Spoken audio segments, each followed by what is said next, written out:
How you doing? Welcome to this color grading tutorial, and today we're going to be looking at the Red Giant suite and why I personally think it's pretty awesome and does everything I need it to do. I need from color grading. Everything I need is in the Red Giant suite. Obviously there's Resolve, which is more of an industry standard, but personally for me, I'm not a professional color gradist, whatever. So the Red Giant suite does everything I need it to do and more. So we're going to look at different elements of the Red Giant suite today. We'll take a look at a video that I shot, and I'll jump onto Premiere and show you the before and after and how I got to where I got to. I'm not sponsored by Red Giant. I have nothing to do with Red Giant. If you're listening, Red Giant, you want to send me some free software, I would love some free software. But yeah, so let's jump on, let's watch this video, and we'll jump in Premiere and let's get into it. All right.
Alright people, so here we are in Premiere and we're looking at a still, well, we're looking at a frame from that video, and this is the ungraded footage. So this is shot in Cine D, which I will put my Cine D settings in the description because it's not the standard Cine D. But you can see it's fairly flat. Didn't shoot log because, to be honest, I try and avoid log if possible. This was a really rainy day, it wasn't that high contrast anyway, so there's really no need for log. Anyway, so yeah, this is Cine D, this is before, and this is finished. You can see it's quite a strong grade. I spoke about this in the previous video. I do like quite strong grades. There's a lot of texture, there's a lot of grain in this image, which is what I wanted. So it's the look that I wanted. Again, from the previous video, I talked about how I love using telephoto lenses. This is shot at 100mm, so his hand in focus here to his opposite hand here, which is only about a meter away, well, less than a meter, and that hand is completely obliterated out of focus. So telephoto lenses, yeah, can't beat them. So anyway, so this is my finished sequence, which has got the edits, an adjustment layer, which I'll talk about soon, and then some sound effects like rain and stuff like that to add to the mood of the video. But let's talk about the magic bullet. Let's talk about the Red Giant suite. So what I'm going to do is come to the end of my timeline here, and then let's just find a piece of footage with my friend Calvin, who helped me out making this video. He was my actor for the day. Let's find a piece of footage with him in it, and we'll look at each aspect of the Red Giant suite and what it does. Let's take this frame here. So yeah, we'll get that bit there, which is actually, you can see a part of my selection from the video there, so we'll take the exact same bit. I'll just drop that there. Okay, so now if we go to effect controls, you can see what I've got going on in here. I'm actually just going to turn, I'll turn it on, it doesn't matter because I haven't got any effects on there anyway. But yeah, let's go to effects here, video effects, and then you've got Magic Bullet, so you can see what you get within the Magic Bullet suite. So first of all, you've got Colorista, so let's drop that on there. So looking at Colorista, it's very similar to what you get in Lumetri. You've got your color wheels, you've got saturation, hue, highlight, shadows, pop, which I like. It's like sharpen, but I think it does a better job. Highlight recovery, and you've got a HSL controls. I'm not going to go into detail about that today. And yeah, you've got curves, and then you've got a show skin overlay, which is quite handy because you can check if the skin is accurate. Yeah, so really this is kind of like your standard Lumetri stuff that you've got over here. So I don't tend to use this a great deal. I do use the pop quite a lot because, like I say, I prefer it to the sharpen. But yeah, generally speaking, it's pretty much the same kind of stuff you've got in Lumetri. So I don't tend to use that a great deal. So let's just delete that. Cosmo I do use because I do a lot of modeling videos. Cosmo's for smoothing skin. You can see I drop that on there. You see his skin here. Turn that off, turn it on. But it does tend to affect any other colors that are around the skin. So you can see it's affecting this fountain here. You can squeeze the skin, soften the skin. Like all these tools, you know, I suggest you get it and you play around with it. But this does work very well when you're doing beauty stuff or things with women. It really makes a big difference. I don't really like using it on guys, obviously. We want guys to look like guys, not like chicks. Magic Bullet film I use a lot, a hell of a lot. It just gives you an instant, you know, look at that. That's like, boom, straight away. Your options here, you can choose from video if you've shot in a sort of standard profile. Because I've shot in Cine D, it's a flat profile, so I choose flat. If you'd shot in log, you would choose log. And then you've got different stocks, negative stocks. One I tend to use a lot with women is actually a made up. This is a made up stock by Red Giant, but this 4400 here it really makes things pop nicely, and I tend to use it with a Fujifilm print stock. I mean, you know, look at that. It's like instant. Yeah, you just get an instant look. It can be really good. It's very similar, I suppose, to what's it called, Film Convert, but I just prefer the Red Giant suite, so I just stick with this. So yeah, that's pretty much that. You could choose. You've got black and whites in there as well. Yeah. So, and then you've got other options here to choose color temperature, tint, exposure, and other stuff. Vintage or modern. So yeah, again, it's just like I would say play around with it. Grain, I tend to, it's standard at 50%. I generally chuck it up to 100. Or sometimes in this video I've actually got it on more than 100. And then you've got a strength, obviously, so you can drop the strength down if you don't want it very strong, or you can boost it up to 100 and it's the maximum. So that's Magic Bullet film in summary. And then you've got in fact, let's go to Mojo first. Mojo is kind of supposed to be an instant kind of teal and orange kind of vibe. Because this is such a rainy, dark day, it doesn't give you that kind of look. But you can play around with this, increase the strength of it. You've got a tint option there. That's probably more where you'd want it, I would have thought. Warm it up a bit, maybe. Something like that, I don't know. Punch it. So I do, yeah, it's extra punch. You got bleach. And you got to blend with the original. So yeah, different options there. Mojo I don't tend to use all that much. The main tools I tend to use from Magic Bullet is film and looks. So let's have a look at looks. One thing I do need to mention is I tend to work the vast majority of the time. I tend to work I tend to do my basic correction in Lumetri, getting all the levels and the skin tones accurate on each clip, and then I'll add my look on an adjustment layer, generally speaking, because once all those clips are balanced out and I add my look on an adjustment layer, then obviously you're adding it on an adjustment layer and it's affecting all the clips underneath it. Now with Magic Bullet looks, unfortunately you cannot add that onto an adjustment layer. It has to be added onto the clip. It's a bit of a pain, but you know, it is what it is. So I've added that onto the clip here, and then you go to edit, and this is very, very powerful. So first of all, you've got preset looks, so you can choose from Blockbuster here, and it gives you an instant preview.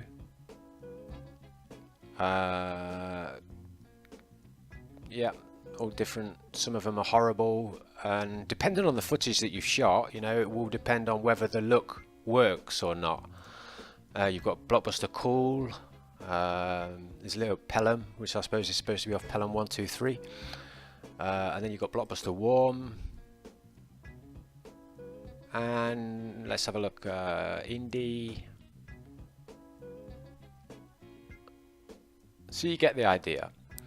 But apart from the standard looks that you've got, you can also go over here to tools and create your own, and they will go in order. So you've got different tools here in subject. So for instance, you can add a colorista, and to add something, let's say warm cool.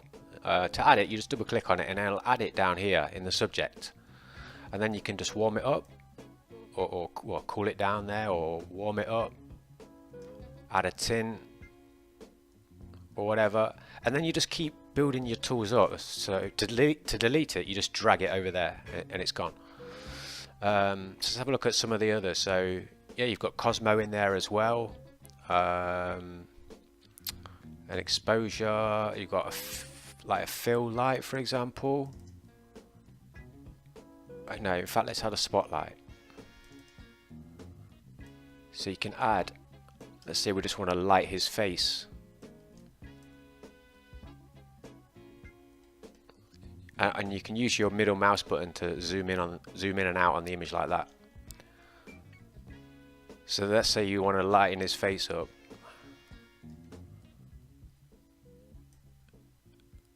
Yeah, I know I'm doing it really overkill just to show you, but you can see if I turn that off and on, it can be useful if used subtly. It's like all color grading tools. Well, I say subtly because I mean, my color grading generally is very strong, but you can use stuff subtly if you need to. Matte, in here you've got stuff like, this is very good, you know, if you want to have a diffusion filter to get rid of that digital kind of vibe, you can just add that on. So if you're using an actual diffusion filter, and there's different types of diffusion as well. You've got black netting. Let's have a look at that.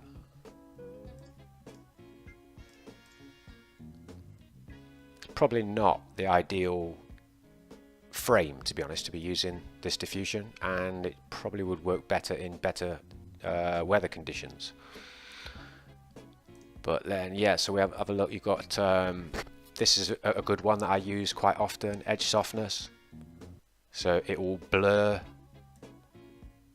anything outside of that circle, and you can choose the blur amount, and obviously you can change the dimensions of that circle to whatever you want and move the center point of it. So I could focus just on his head if I wanted and just blur everything else out. I mean, it looks ridiculous, but I'm just showing you as an example of what you could do. And then you've got anamorphic flares that you can add. It's not showing a lot on this image for some reason. Again, it's probably because there's not really any light sources in there. Swing tilt, which can give you some very strange effects. But again, you really just need to play around with these things until you get used to what each of them does. But there's some very, very cool stuff in here that you won't find in any other software. Let's look at camera quickly. You've got LUTs, film stocks, shutter streak. So you know, if you was doing like a flashback sequence or something, that could be quite useful. I remember there's that effect in one of the Jason Bourne movies when it's flashing back to him in the military base or whatever. I think they're using something very similar to that. What has she got in here? Yeah, camera, warm, cool, film grain as well. And this is one that I love to use that I have not found anywhere. Well, I think it's in Premiere, but I do like to use bleach bypass. It's bleach bypass. It was used in reality on the film stock for the film Seven by David Fincher. That was bleach bypass process was used on the film stock for that film. And then you've got in post, some of the tools repeat because but they will be affected on the order that they get put in. So subject, matte, lens, camera, post. The effects will be applied kind of like how it works in Resolve with the nodes. It's kind of the similar principle. So as you can see, you know, there's tons of tools in there. So what I've done in this video is I can't remember exactly which stock I chose, or which preset I chose, but I did choose. There was a preset I found that worked really well in this. Might have been that one, to be honest. I cannot remember. But then what I did was I customized it. So I didn't want some of the aspects of it, so I just turned those off. But I wanted bleach bypass, so I added that. So and then basically you can just come down here, type in a name, just hit return, and it will save it in custom. So this is the look that I ended up with, which is this cool, and I called it cool fade. So you can see there was a lens vignette which I've turned off. You can just get rid of it like that. And I think in the original look, the shadows and highlights was already in there, HSL colors was already in there, Colorista and the film print were already in there, and I added the bleach bypass to make it a custom look that I liked for this project. And then like I say, I just saved it out, and anything that you save will come in here.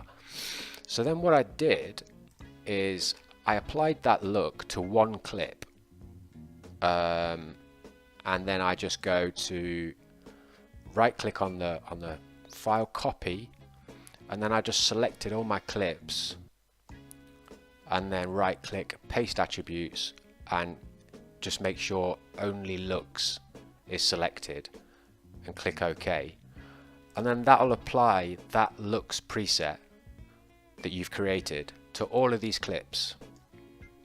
So let's delete that and come back to the start of the video. In fact, let's jump to the second frame. Let's jump to this frame here. In fact, let me just mute the music as well, so that doesn't get in the way of me talking. Alright, so that's without any effects, that's with the effects. So what we've got is then, so there's my looks, which is on its own is that, and then to make the look even more sort of impactful, if you like, or stronger, or basically how I wanted it to look, I just fiddle with things until I get it to how I want it to look. So what I've done is on the actual clip itself, like I say, I use a combination of things. So I've put that basic look on that I've created, which is a red giant looks standard template that I've then customized and added a bleach bypass to it and tweaked it a little bit, saved it as a custom, and then, like I say, copied that to the rest of these clips. However, then if I just click on that one and we look at I've brought the shadows down, so if I just get that back to there, that's where we were. I wanted it more contrasty, so I've brought the blacks down, I brought the shadows down, checking my scopes here. In uncreative, I've added a 20% faded film effect to lift the black slightly. So yeah, so the combination, oh yeah, and then on an adjustment layer, and don't ask me why I did this on an adjustment layer, because I cannot remember. I've added more saturation across different levels of saturation, because you can see I've broken up my adjustment layer. So on that adjustment layer there, which affects all of these clips here, it's 116 for some reason. I cannot remember why. There I've actually taken it, oh no, I haven't got the thing selected. There it's not affecting anything. There it's at 116 again. There it's at 130. And there it's at 116 again. Don't ask me why I did that on adjustment layer when I could have done that on the clips, because I actually just literally cannot remember why. There was probably a reason. So yeah, you can see there. Yeah, so I could have added the saturation here. Why I didn't do that, I haven't got a clue. It might have just been because all of these clips only needed the exact same amount of saturation, so I dropped an adjustment layer on there and just did it in one hit, if you like. That's probably why I did it the way I did it. So jump to the next clip, and you can see if I turn off Lumetri, that's just the standard, or I say standard. That's the looks. So that's with nothing. That's with just the looks, and then that's with the extra blacks and shadows that I've added in Lumetri to give it that, like I say, that I wanted this kind of really kind of contrasty, kind of dirty. I wanted it to kind of look filthy almost, the image. So yeah, you can see from that, which is the straight Cine D, well, custom Cine D. I'll put my settings in the description. To that, it's a huge difference. And I think if we look in the looks, yeah, grain here, look, 120%. So I've really gone overboard on the grain, but that's what I wanted. I wanted it to be really kind of filthy, and it very rarely rains where I live, so it was nice to go out and shoot in the rain, because you get a different look. Obviously, when it's always sunny, it's very hard to get a grimy look, and I like grimy looks. So yeah, this one.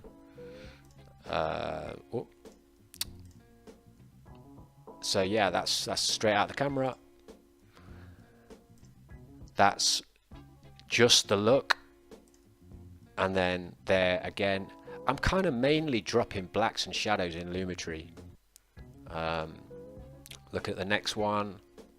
On this one, obviously, there's a lot of rain on the pavement, so you can see if I turn Lumetri off, that the highlights were sort of too bright for me. So if I look at scopes, yeah, the highlights were pushing 100. So in Lumetri on this one, I dropped the highlights right down and the whites as well, but I also brought the blacks down as well. You can see that there.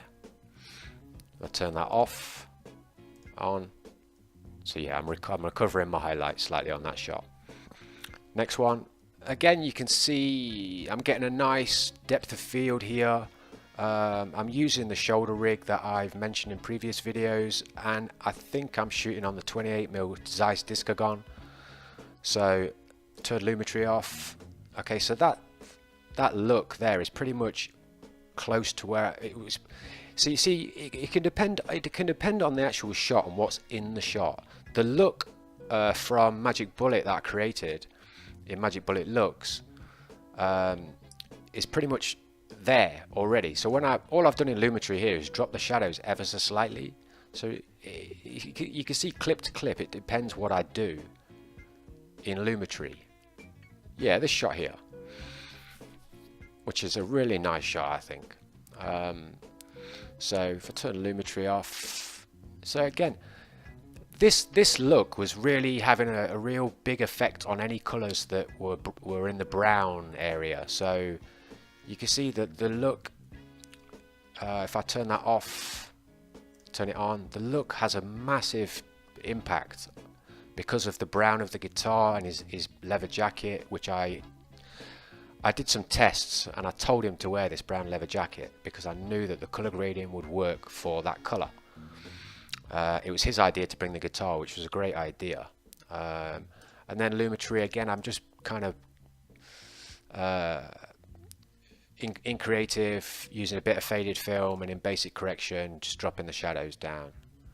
So that's no look. That's the finished grade right there. So if we have another look at another one, okay, that one, yeah. Again, shooting telephoto, I'm shooting at 100mm here, which just gives you that great look. People think, or people get hung up on the micro four thirds sensor, but I really don't find it a problem. It's more about lens selection than it is about sensor size. And it's more about distance from subject, and the lens you're using will have a more of an impact. Well, not more of an impact. Obviously, full frame is always going to give you more depth of field. But anyway, I'm diverging from the subject. So yeah, before, after, and again on that particular shot, Lumetri's not doing a lot. The look is giving me the look that I want, and then in Lumetri, I'm just dropping the shadows down. On this shot, actually, there's nothing going on Lumetri. Look, that's all the look. Oh no, there's the faded film, here. But I haven't needed to change any of the other settings in the basic correction because I was happy with that. That's before, that's after. That shot was actually doing my head in because I couldn't quite get it to match. I still don't think it actually matches perfectly with everything else, but it was close enough. From there to there, it's not brilliant, but you know, it's all right. This shot here, really nice again with the yellows, and these colors all really affected nicely with the look. So kind of, I suppose what I'm getting at with this point is that different looks will work with different colors.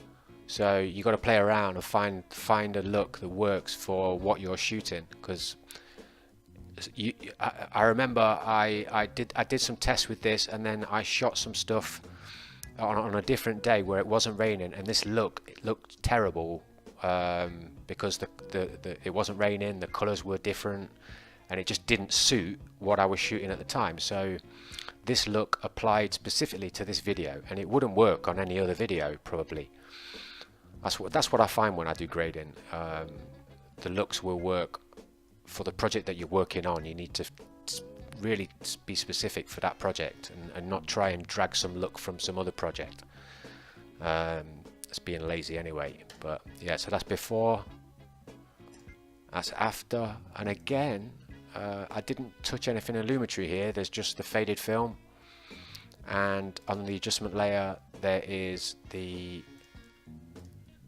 can see a bit more of pop on the saturation, but it's mainly the look from Magic Bullet that's giving me everything I want. Before, after. So I think I've waffled on enough. I think that's just about covered it. If you haven't used the Magic Bullet suite and you haven't tried it, get a demo and try it out, because I swear you will love it. I know a lot of people use LUTs these days. I've actually never used a LUT in my life, and I don't intend to start now. I don't really see the point, but I'm happy with the way I work at the moment, so I don't see the point in changing it if it's not, you know, it's not broken, so to speak. Anyway, yeah, I've waffled for a long time now, so I'm going to shut my mouth, and that's the end of this tutorial. Hope it was helpful, and I'll see you on the next one. Alright, thank you.